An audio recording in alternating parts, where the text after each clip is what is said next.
ये कहानी कैसे पति पत्नी की है, जो एक दूसरे से प्यार तो करते हैं लेकिन हमेशा एक दूसरे से झूठ बोलते हैं। इन दोनों को एक दूसरे के काम के बारे में बिल्कुल कुछ नहीं पता, और जब इन्हें एक दूसरे के काम के बारे में पता चलता है तो ये एक दूसरे की जान के दुश्मन बन जाते हैं। Bollywood silver screen presenting mister and Mrs Smith. इस कहानी की शुरुआत में ये दिखाते हैं कि ब्रैड पिट, जिसका नाम इस कहानी में जॉन है, और एंजेलिना जोली का नाम जेन, ये दोनों पति पत्नी हैं और एक मैरिज काउंसलर के सामने बैठे हैं क्योंकि उनकी शादीशुदा जिंदगी में कुछ भी अच्छा नहीं चल रहा। मैं इन्हें ये याद है कि उनकी शादी 6 साल पहले हुई थी या 7 साल पहले, और ये याद है कि आखिरी बार एंटी माते कब हुए थे। मैरिज काउंसलर उनसे पूछता है कि तुम्हारी पहली मुलाकात कहाँ हुई थी, और इसके बाद ये पूरी कहानी फ्लैशबैक में चली जाती है। जॉन और जेन एक होटल में होते हैं जहां पर पुलिस इन टूरिस्ट को पकड़ रही होती है जो अकेले होते हैं, और ये दोनों भी अकेले होते हैं, और पुलिस से बचने के लिए ये दोनों सिक्योरिटी को यानी कि पुलिस को ये बोल देते हैं कि हम दोनों साथ हैं, और इस तरह से उन दोनों की दोस्ती हो जाती है और दोस्ती प्यार में बदल जाती है। जॉन जेन को ये बताता है कि वो कंस्ट्रक्शन लाइन में एक कंट्रैक्टर है, और जेन बता दी कि मैं लिफ्ट प्रोफेशनल हूँ, और 6 हफ्तों की मुलाकात के बाद उन दोनों की शादी हो जाती है। लेकिन धीरे धीरे प्यार मन मिटाव में बदल जाता है, और एक रात को जेन को एक कॉल आता है और वो तैयार हो के कहीं जा रही होती है। तभी जो इन इससे पूछता है कि तुम कहाँ जा रही हो। वो बोलते हैं कि एक सुरूर खराब हो गया है, मुझे इसे रिपेयर करने के लिए जाना होगा। लेकिन वो एक होटल में पहुंचती है और वो वहां पर एक कालगल बिन के पहुंचती है। वहां पर एक आदमी होता है, वो इसे मारकर वहां से निकल जाती है, और यहाँ पर ये पता चलता है कि वो जान से झूठ बोलकर यहाँ पर आई थी वही दूसरी। और ये दिखाते हैं कि जान भी एक क्लब में पहुंचता है और वो 3 लोगों के साथ पोकर खेलना शुरू कर देता है, और जब उनका चौथा साथी आता है वो उन चारों को मारकर वहां से निकल जाता है। दरअसल वो उनके चौथे साथी का इंतजार कर रहा था क्योंकि उन चारों को वो एक साथ मारना चाहता था। और यहाँ पर यह पता चलता है कि जॉन और जेन दोनों एक दूसरे से झूठ बोलते हैं। अब एक रात को जब जॉन और जेन लेटे होते हैं तो उसको किसी का कॉल आता है, और जब जेन जॉन से पूछती है कि किसका कॉल था, जॉन बोलता है कि इत्तिला के ऑफिस से कॉल था। वहां पर डैम में कुछ प्रॉब्लम आ गई है और इसे कुछ दिन के लिए वहां जाना होगा। अगले दिन ये दिखाते हैं कि जॉन एक ऑफिस में जाता है और वहां पर ऑनलाइन एक लेडी से बात करता है। वो लेडी उसे कहती है कि दालालिफ जो के एजेंसी है उसके पास एक आदमी है जो कि हमारी एजेंसी के लिए खतरा है, और दालालिफ इस आदमी को दूसरी एजेंसी को सौंप रही है, और तुम्हें किसी भी हालत में उस आदमी को दूसरी एजेंसीज तक नहीं पहुंचने देना। वही दिखाते कि जेन भी एक एजेंसी के लिए काम करती है और उसे भी यही मिशन दिया जाता है कि इस आदमी को दूसरी एजेंसी तक नहीं पहुंचने, यानी कि ये दोनों सीक्रेट एजेंसीज के लिए काम करते हैं, और उन दोनों को एक ही काम दिया गया है कि इस आदमी को दूसरी एजेंसी तक नहीं पहुंचने देना। अगले दिन जेन इस सपाट पर पहले पहुंच जाती है और वो चारों तरफ बारूद बिछा देती है। तभी वो देखते हैं कि जॉन भी वहां पहुंच जाता है, लेकिन दूरी होने की वजह से वो उसे पहचान नहीं पाती। जेन को लगता है कि ये कोई आम आदमी और गलती से यहाँ पर पहुंच गया, लेकिन उसे डर होता है कि जो बारूद उसने वहां पर बचाया है वो वक्त से पहले ना फट जाए, क्योंकि जिन गाड़ियों में इस आदमी को लाया जा रहा होता है वो अभी भी उनके टारगेट से यानी कि स्पोर्ट्स से बहुत दूर होती है।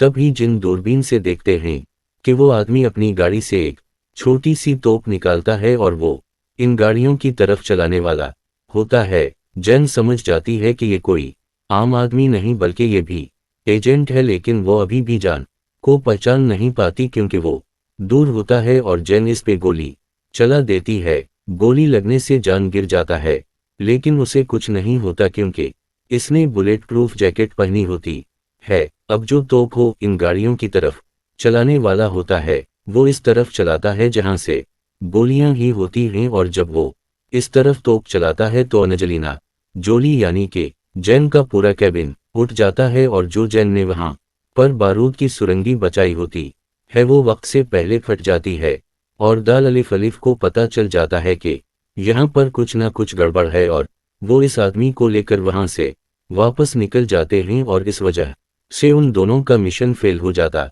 है। अब जब अगले दिन जेन ऑफिस जाती है तो इसका बॉस बोलता है कि तुम्हें इस आदमी को मारना होगा जो वहां पर था। तुम्हारे पास 48 घंटे इस आदमी को ढूंढो और मार दो, क्योंकि हम नहीं चाहते कि हमारी एजेंसी के बारे में किसी को भी पता चले और किसी को ये पता चले कि तुम हमारे लिए काम करती हो। जेन बोलती ठीक है वही दूसरी, और ये दिखाते हैं कि जान को भी इस सिपट से एक टूटा हुआ लैपटॉप मिलता है जो कि जेन का होता है। जब वो उस लैपटॉप की जांच करवाता है तो इसमें एक ऑफिस का एड्रेस मिलता है और जब जान उस एड्रेस पर पहुंचता है तो उसे पता चलता है कि जेन का ऑफिस है और वो कहीं ना कहीं समझ जाता है कि जेन कोई सॉफ्टवेयर इंजीनियर नहीं बल्कि एक एजेंट है वही दूसरी। और जेन को भी एक वीडियो फुटेज मिलता है जिसको देखने के बाद वो समझ जाती है कि जान है, लेकिन इसमें इसका फके नहीं दिख रहा होता तो उसे भी शक होता है। अब ये दोनों रात को डिनर पे मिलते हैं और जेन जब रात को जान को ड्रिंक देती है तो उसे लगता है कि इसमें जहर है और वो उसे गमले में डाल देता है और ये बात जेन को पता चल जाती है और ऐसी कई चीजें होती हैं इस डिनर के दौरान। और जब जान जेन को ड्रिंक देता है तो वो जान बूझ के बोतल को गिरा देता है, लेकिन जेन इस बोतल को पकड़ लेती है और फिर वो भी जानबूझ के इस बोतल को गिरा देते हैं और वो बोलते हैं कि मैं उसे साफ करने के लिए कपड़ा लेके आती हूँ और दोनों अपने अपने कमरे में भागते हैं। और अब उन दोनों को यकीन हो चुका है कि हम दोनों एजेंट्स हैं और अलग अलग एजेंट्स के लिए काम करते हैं और जान अपनी गिन निकाल लेता है। वो जेन को ढूंढ रहा होता है कि तभी उसे गाड़ी की आवाज आती है और वो समझ जाता है कि जेन गाड़ी लेकर भाग गई है। वो इसका पीछा करता है। ऐसा होता है जब जून से गलती से गोली चल जाती है और गोली गाड़ी के शीशे पे लगती है। जीउन को लगता है कि इसने मुझे मारने की कोशिश की है। जान इसकी गाड़ी के आगे खड़ा हो जाता है, उसे रोकने की कोशिश करता है पर जेन गाड़ी नहीं रोकती, लेकिन जून जेन की चलती गाड़ी में चढ़ जाता है और बोलता है कि हमें बात करनी चाहिए। लेकिन तभी जेलें चलती गाड़ी से कूद जाती है और जान चलती गाड़ी में आगे निकल जाता है, यानी कि गाड़ी का एक्सीडेंट हो जाता है। और ये दोनों ही सदमे में कि उनकी शादी को 6 साल हो चुके हैं। इन दोनों को एक दूसरे के काम के बारे में आज पता चला है कि अब ये दोनों अपने अपने दोस्तों के घर में रात को सोते हैं। सुबह जैन अपने घर में वापस आते हैं और वो जान का सारा सामान लेकर चली जाती है। और जब जान को ये पता चलता है कि उसका सारा सामान जैन लेकर चली गई है तो वो इसके ऑफिस में पहुंच जाता है, लेकिन वो सीधे रास्ते से नहीं जा रहा होता क्योंकि इससे पता है कि वो सीधे रास्ते से वहां तक पहुंच नहीं सकता। और जब जैन और इसकी टीम को ये पता चलता है कि जून यहाँ पर आने वाला है तो उनके सिस्टम में उनका जितना भी डेटा होता है वो सबको डिलीट करके वहां से भाग जाती हैं। जैसी जहन वहां से भागने वाली होती है जून वहां पे आ जाता है और वो उसे गिन पॉइंट पे ले लेता है, लेकिन जैन फिर भी नहीं रुकती।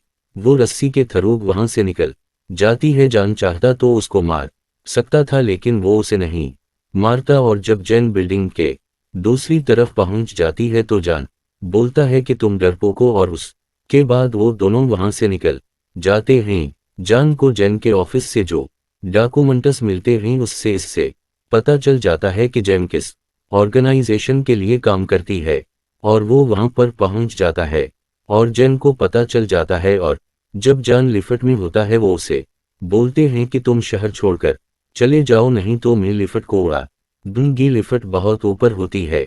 जान बोलता है कि मैं नहीं जाऊंगा। जैन बोलते कि मैं 5 गिनती गिनूंगी, अगर तुमने 5 गिनती के अंदर में सवाल का सही जवाब नहीं दिया तो मैं अरादों की वो 5-4 बोलती है। इसके बाद वो इससे बातें करने लगती हैं और तभी वो बोलते हैं कि अलविदा, और इनमें से उनकी एक साथी होती है। वो लिफ्ट को उड़ा देती है। हालांकि उसने रिवर्स काउंटिंग पूरी नहीं की, लेकिन जब जैन अलविदा बोलती है तो इसकी एक साथी को ये लगता है कि ये सिग्नल है लिफ्ट को हराने का और वो लिफ्ट को उड़ा देती है और लिफ्ट बहुत जोर से नीचे आकर गिरती है और एक धमाका होता है। जैन बोलती है कि तुमने ये किया वो कहते हैं कि तुमने कहा अलविदा और जैन भागती हुई इस तरफ जाती है जहां पे लिफ्ट कैरी होती है और ये दिखाते हैं कि शाम को जैन एक रेस्टोरेंट में बैठी हुई है और ये वही रेस्टोरेंट है जहां पर जान ने जैन को शादी के लिए प्रपोज किया था और वो वाइन पी रही होती है और इसकी आंखों में आंसू होते हैं। इसका वाइन का ग्लास लगभग खाली हो चुका होता है। अभी वहां पर कोई आता है, इसका हाथ पकड़ता है और इसके ग्लास में वाइन डालना शुरू करता है और वो समझ जाती कि ये जान है। अब जान इसके सामने बैठ जाता है और जान और जैन डांस करना शुरू करते हैं। वो एक दूसरे बल में कर रहे होते हैं कि तुम्हारी वजह से हमारी शादी नहीं चली, क्योंकि जा उनको ऐसा लगता था कि उसे पता था कि मैं एजेंट हूं और ये मेरी इन्फॉर्मेशन निकाल रहा था और जान को भी ऐसा लगता है कि उसे पता था कि मैं भी एजेंट हूं और ये मेरी इन्फॉर्मेशन निकालती थी। लेकिन फिलहाल ये दोनों एक दूसरे को मारना चाहते हैं क्योंकि उनकी एजेंसीज ने इन्हें 48 घंटे का टाइम दिया है दूसरे एजेंट को मारने के लिए, पर जैन वहां से जान को धोखा देकर भाग जाती है और वो सीधा अपने घर में जाती है, उसी घर में जहां पर जैन और जान साथ रहते थे और उन दोनों के बीच में बहुत गोलाबारी होती है, बहुत हाथापाई होती है और एक पॉइंट ऐसा आता है जहां पर जैन और जान एक दूसरे की तरफ गिन दान देते हैं। लेकिन तभी जान बोलता है कि मैं तुम्हें नहीं मार सकता और जैन भी इस बात से इमोशनल हो जाती है और इन दोनों को लगता है कि कहीं ना कहीं अभी भी उनके दिल में एक दूसरे के लिए प्यार है और वो दोनों किस करना शुरू कर देते हैं और यहाँ पर इन दोनों के बीच में संभोग होता है।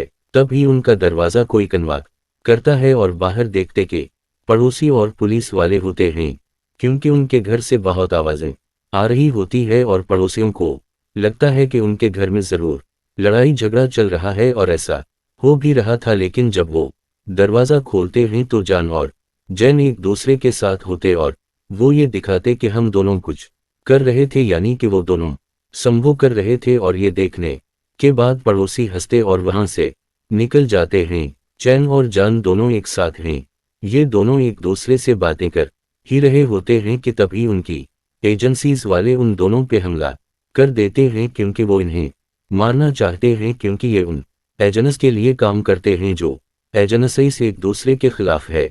और इस हमले के दौरान उनके घर में एक बहुत बड़ा ब्लास्ट होता है जिससे उनका पूरा घर तबाह हो जाता है। लेकिन ये दोनों और गाड़ी लेकर वहां से भाग जाते हैं और जब ये गाड़ी में भाग रहे होते तो जान जैन को बताता है कि मेरी एक शादी पहली भी हो चुकी है, वो मैंने नशे में कर ली थी और इस बात से जैन को गुस्सा आता है। जैन इसे बताती है कि मैं भी अनाहत हूँ। जान बोलता है तो कनी दान करने कौन आया था?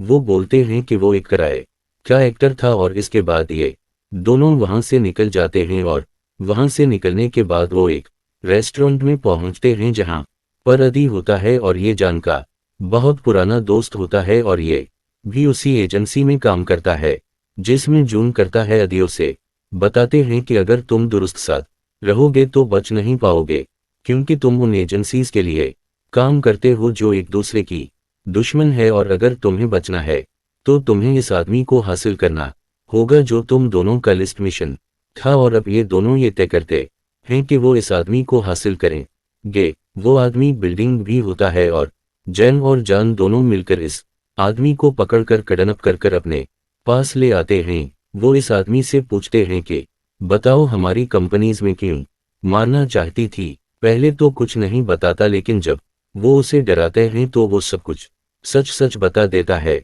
वो बोलता है कि तुम्हारी कंपनीज मुझे नहीं तुम्हें मारना चाहती थी। इन्हें पता चल गया था कि तुम दोनों शादीशुदा हो और एक ही छत के नीचे रहते हो और तुम्हारी कंपनीज के लिए ये बहुत बड़ा खतरा था। उसी लिए जो तुम्हारा लिस्ट मिशन था वो मुझे नीता बल्कि तुम्हें मार निकले था।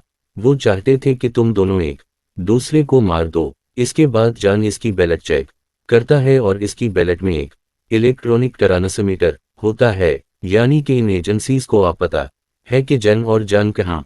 तभी वहां पर एजेंसी वाले आ जाते हैं और जान और जैन वहां से भागकर सामने स्टोर होता है वहां चले जाते हैं और वहां पर बहुत सारे हथियार होते हैं और वो दोनों हथियार से लैस हो जाते हैं। तभी उनकी एजेंसीज के लोग इस टूर के अंदर आ जाते हैं जो इन्हें मारना चाहते हैं। इन दोनों के बीच में बहुत लड़ाई झगड़ा होता है, बहुत फानी होती है और जैन और जान उन सबको मार देते हैं। इसके बाद कहानी वहीं पर आती है जहां से शुरू हुई थी।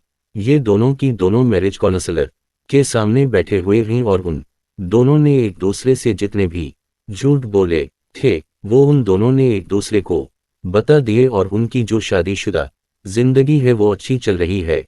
इन्होंने अपना घर भी बना लिया है और जब फिल्म शुरू हुई थी तो उनसे पूछा गया था कि तुम्हारे बीच में आखिरी संभोग कब हुआ था, तो इन्हें वो याद भी नहीं था। लेकिन अब जान अपने संभोग को 10 में से 10 नंबर देता है, यानी कि उन दोनों की जिंदगी बहुत अच्छी चल रही है और इन दोनों के बीच में बहुत प्यार है। और उसी के साथ ये फिल्म खत्म।